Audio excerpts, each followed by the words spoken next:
Welcome back to the Man That Can Project podcast. I'm your host, Lachlan Stuart. Today, I want to read you last week's newsletter. Build your life one day at a time.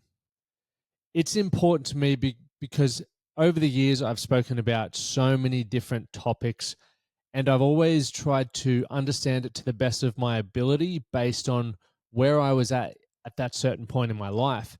And when you're first learning things, you don't necessarily seek to understand, or I didn't personally. I was more excited by the fact that I had a new perspective and I ran with it for a while. I ran with it, I implemented it, I gained feedback. That feedback then helped me make better decisions and I guess understand what worked well for me and what didn't.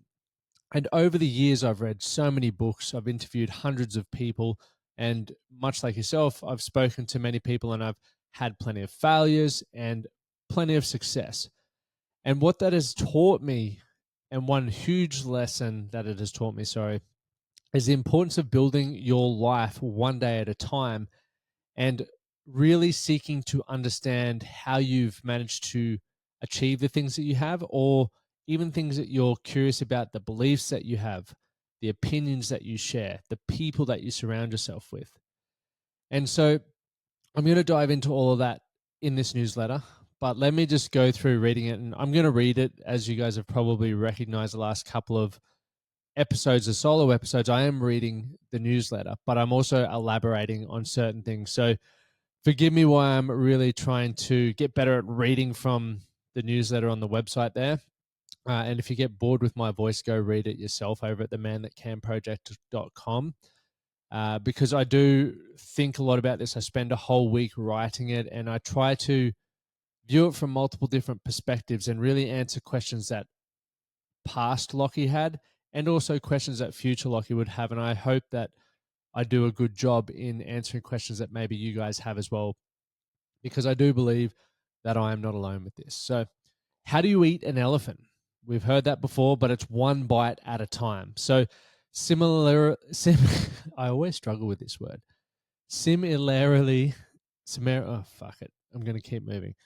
Living a great life is achieved one day at a time. We all face moments where we stand at the base of the mountain, looking up and wondering, how do I get up there? Can I get up there? Is that really where I want to go? These questions can lead us down two paths, one of growth, optimism, and resilience, and one of fear, overwhelm, and hesitation. I've personally walked both paths, right? Focusing on growth and optimism led to fulfillment, while succumbing to the fear and hesitation left me feeling lost and defeated. From ages 28 to 35, I have experienced some of the most significant changes in my life, as I believe most people do. This period feels like a true coming of age where the pressures of being a man, husband, business owner, and friend really intensify. It's the age when many of us start families, establish our family life, and strive for financial security. The growth and adjustment can feel overwhelming, like starting at the base of a mountain every single day, just looking up, going, how am I going to climb this? Do I want to climb this? Life dangles that carrot, prompting questions like, how do I earn more money? How do I be happier? What is truly important to me? And these questions drive our search for intentional living. Yet, why are so many men unhappy despite having successful businesses, a loving family, and a seemingly perfect life? There is no one size fits all answer. But what I've been experimenting with being more intentional, I've been experimenting with being more intentional with my time over the past couple of years, and it has led to the happiest periods of my life. My marriage is the best it's ever been. I'm getting to see the world, and I genuinely love every day, all because I've learned to live intentionally, right? Building your life one day at a time. And living intentionally is like eating an elephant, one bite at a time. The key lays in taking one day at a time, taking one action at a time, having one meaningful conversation at a time. And you can probably throw in there earning $1 at a time. Actually, $1 at a time doesn't sound as good as earning $10 at a time, does it? But this approach allows us to build anything, embracing change, feedback, and the ability to pivot, right? We all know how important it is to learn to pivot. But don't mistake me for living in the moment either. I am clear on the direction that I want my life to go while being open to allowing life to guide me. There's a great saying, life happens for us, not to us. So I believe that any challenge or friction is there to teach me something. And one of the, I guess, best lessons I've learned over the years is to really lean into that. I went from being in the victim mindset where I thought that life was happening to me, not for me. And when you think it's happening to you, it's very easy to go, why is this continuing to happen to me? Why is nothing going right? Why does that person not like me? Why can't I get ahead? And when you're coming from that mindset, you're missing out on so many opportunities. I know the network that I had 10 years ago, and there were plenty of opportunities there. I just wasn't the person, and I also wasn't looking through the right lens to be able to act on that and to really add value to those things to help my life get ahead, because once again, it was happening to me, not for me. When I was able to shift from a victim mindset into, I guess, an abundant mindset where I started going, hey, I haven't been dealt a great hand here. However, what can I do? Or I know that I can do something. Let's get to work. The moment that that approach started happening, I started creating a better life for myself. And that was at one day at a time. I look back over the last 10 years of my life. It's now, at the time of recording this, the 15th of August here in America. And being the 15th of August here, it's 10 years since when I first started, I guess, this journey of building a better life. And as I said at the beginning of this, I've taken so many twists and turns, and my ideas around things and beliefs around things have shifted and changed. But this is my journey. This is my experience. And I have an idea of what I'm trying to create. As I'm sure you do, as you're sitting here listening to this, there is a reason why you choose to listen to a personal development podcast right this moment, as opposed to, other ones you could be listening to, like Theo Von or comedy or music even, because I believe that you do want to build a better life, and you may be clear on what that looks like for you, or you may be just scratching the surface on what could that look like? What are the steps that I need to take? And regardless of where you are, I've been there, and there are pros and cons to both. When you're starting the journey, the less you know, I guess, the more oblivious you are to what it really takes, and you can almost fall into this sense of I don't know what the word would be, but I just remember when I first started growing and developing, I was like, I'm going to make $1 million, sorry, really quickly. And as I've gotten further into business now, there's a lot more perceived limitations, like, oh, before I do that, I have to put a system in place so that I could scale it, or I have to make sure that I don't damage that part of my reputation over here, or I can't neglect this. So I think there are pros and cons, because the more you learn about making money, the more you consider when you're trying to make money, and vice versa. The less you know about making money, if you believe you want to make some, you don't have all the limitations around the things that get in your way, like rules and regulations, etc. Obviously, you want to do things ethically and above board, but like I said in the beginning, I was just like, I'm going to make $1 million. Here's how. Let's go. Whereas now I'm like really strategic, which pros and cons, pros and cons. So to go back on topic of where we were at with the newsletter, the idea is that I think the older we get and the more responsibility that we carry, the more we need to be intentional with our time. This is why having a vision can be a great way to pull us in the right direction. It's the exact reason why we're launching the Life Design Blueprint, because a lot of people, when they join the Academy, and the Academy is our program where men from all walks of life come to make progress, we help you build a clear plan and implement that. But what I would love more people to have an idea of before joining that is really what they want from their life. And I'm going through an interesting period now where I'm starting to think, hey, I love having a vision for my life, but does that also slow me down and hold me back because I'm trying to gain too much clarity? And if I'm being completely honest, I have an idea of where I would love my life to be. And it's not as detailed now as it once was or I once made it out to be. And the reason why is I've started to recognize that life happens for me. So, regardless of how great a plan I have, things are going to change, things are going to pivot, and I need to be malleable. I need to be able to roll with the punches or ride the wave, so to speak.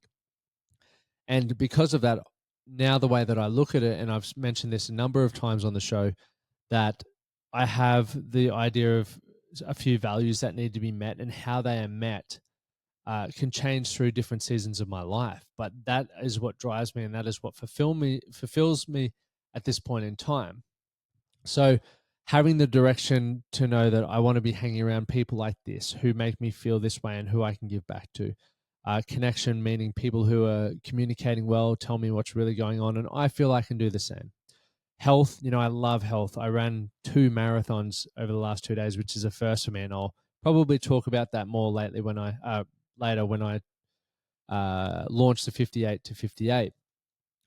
And then there's, travel and adventure and wealth. So I have an idea of all of that. And what I do daily, building my life one day at a time, is moving me closer to that, but also accepting that change is inevitable and I will need to pivot and I will need to ride the wave as it happens. But what I would love to give you now, and once again, if you would like to see these steps written down, head over to themanthatcanproject.com, go to the newsletter, and this will be under Build Your Life One Day at a Time. But the detailed steps of the vision and moving you in the right direction are as this. And I want to keep it very simple because I believe the more simple things appear to be and are, the more likely that you believe and you will take the required action to achieve that. So step number 1 is backward planning. So keep it simple. Start with the long-term vision, and let's say whether it's 3, 5, or 10 years, right? And break it down into smaller, more manageable steps for the 3 years, 2 years, 1 year, quarters, months, weeks, and daily tasks. If you find that overwhelming, just go, hey, in 5 years' time, I'd love to be earning $100,000 a year online. I'd love to have 2 kids and be able to spend my days how I choose to be. Then you can work backwards from that. In 12 months' time, I need to get to this milestone. Now you just focus on that 12-month or 12-week block to move forward. And what we do within the academy is we help you get clear on that, but we then just focus on the 12-week block at hand. That's just that 12-week block is all you need to prioritize in that moment. Step 2, segmentation. So me, them, work is how I like to break it down. And I'm going to explain that now, but you may also listen to this and go, hey, I've got an idea of something that works better for you. If that's the case, do that. That's fine. This is just what works well for me. But the segmenting my day is as simple as this. I essentially just allocate time for personal development or me time, ultimately things for fulfilling me, whether it's learning guitar, training, anything like that. Then I do time for relationships, so the them time with my wife, with people outside of me, and then professional tasks, which is work. If I put it in those 3 baskets, it's very easy for me to feel more balanced and more fulfilled because I'm giving time to the things that are most important to me. And as I said, if that doesn't work well for you, try and find something that allows you to give time to important areas of your life every single day. That's essentially all I'm trying to do. Number 3 is nightly planning and setting priorities. So plan ahead, right? Planning ahead is just giving yourself direction, whether it's for the next day, the next week, the next month, right? When you have direction, you feel like you have purpose and more certainty, and it's a lot easier to take action. So prioritize and set realistic goals for the next day each night. It'll literally take you maximum 10 minutes. You're going to have meetings and things that are already in there, but then you could say, hey, I want to train tomorrow, or I want to go for a walk, or I want to, do a date night. Put those things in there. But focus on the priorities. Ask yourself, what has to happen today to make it a successful day? Ensure that daily priorities align with your weekly, monthly, and quarterly goals. That's the best way to prioritize things that I've found. Once again, if you have something better, implement that. Number 4 is regular feedback and progress tracking. Involve your family. If you've got family, Include your family in the feedback process to ensure balance and address any concerns. Now, you may think that you're crushing it because you're working 16-hour days and you're seeing the dollar values increase in your bank account. But if you don't talk to your family about it, they might say, hey, dad or Lockie or whatever, we haven't seen you at all. We feel disconnected. Our family is falling apart. I don't care how many zeros we have in the bank account. We want time back, right? So get the buy-in, because when you're having to do a sprint at work or you're allowing yourself to slow down, you can get your family involved and your success becomes their success, which becomes family success. So track progress as well. So regularly review and adjust goals in key areas like relationships, health, finances, and lifestyle. Now, finally, fifth and final, flexibility. Embrace change. As I said to you, it's moving from that victim mindset, it's happening to me, not for me, to an abundant mindset, it's happening for me. Understand that plans will change, and trust me, this challenged me more than most people. I'm one of the most structured and routine-driven individuals that I know. But I really had to lean into that in order to improve my life. Adapt and use the changes to create momentum towards your goals, right? It's like riding a wave for anyone who's ever surfed. When you drop in it, and if you see it's bottoming out or barreling out, you can either change, jump off the back, or just hit the sand. All your choices. Finally, zoom out with that flexibility piece. So look at the big picture when things don't go to plan, and then zoom back in to make more informed decisions. And it's really a powerful reframe on how you can view your life. You may be struggling in the moment. Actually, let's use the marathons as the example. So I ran 2 marathons over 2 consecutive days because it is a great way for me to train for the 58 to 58. The reason I was doing 2 back to back was not to, I guess, prove to myself that I could do the 2. I believed I could do the 2. I was very interested to see how I would recover, because an area that I'm struggling with or don't have enough information around is how I would recover from big endurance events like that. So I did it not to break any records with times or anything, but to see, hey, how's my body going to pull up in the morning? What foods are going to work well for me? How many calories do I need to eat? And in the moment, I found myself yesterday looking at the time going, now I want to go 5:45-minute kilometer averages. And I started really focusing in on that, and it started getting in my head. And what I had to do was zoom out again and go, Lockie, the reason why you're doing this is not for times. Times don't matter. You need to zoom out. What's the thing that we're trying to learn here? And I was able to sort of get my head back in the right spot. And then I could zoom back in and just focus on one step at a time, and really was able to drop the time beside me. So powerful tool, learning to zoom in and zoom out with your goals and ambitions. Now, I can guarantee your life is different to mine, which is bloody awesome. But I know you can implement a few of these steps and see the improvements in your life. It's up to you to choose how you do it. I use Apple Notes, Apple Calendars, and reminders, which keeps things simple for me. I've used Microsoft Teams, Google professional suites, etc. But for me, I carry my iPhone everywhere. My business isn't too complex with how things run, so it can run off my phone. For you, the situations may be different, but if you think about, you have a note-taking area, you have a calendar to schedule things, and you have reminders to remind you of tasks that you should be doing regularly, just keeps it simple and allows you to remind yourself of what's important. Okay, so remember, living intentionally is about taking it one day at a time. Start today by planning your ideal day, setting your priorities, and making time for what truly matters. You'll be amazed at the difference it can make. Take the first bite of your elephant today, is how I summarize that. If you got value from that, please leave a rating and review, or reach out to me via Instagram if you have any, I guess, challenges that you're experiencing in your life. And a couple of things to remind yourself of. We do have the it's not Focus Success System anymore. We do have the Life Design Blueprint intake starting in 21 days. Now, if you would like to be part of that, I'm running that live. So not only will you get the information and you'll get access to the group and all of those things, I'll be there live to answer your questions. So if you really want a limited experience, because I am running it live for the first couple of times, because I want to gain feedback around it, and I want to really engage with you guys and make it the best possible course. If you want the live action for a fraction of the cost of what it's like to work with me, definitely enroll in this intake. You can do that over at my website, themanthatcanproject.com, and go to the Life Design Blueprint there on the homepage under courses. Everyone, or the first 10 people, who enroll will get a one-to-one coaching session with me valued at $500. My name is Lachlan Stuart. Thank you guys for tuning in. As always, do something today to be better for tomorrow, and I look forward to seeing you next week.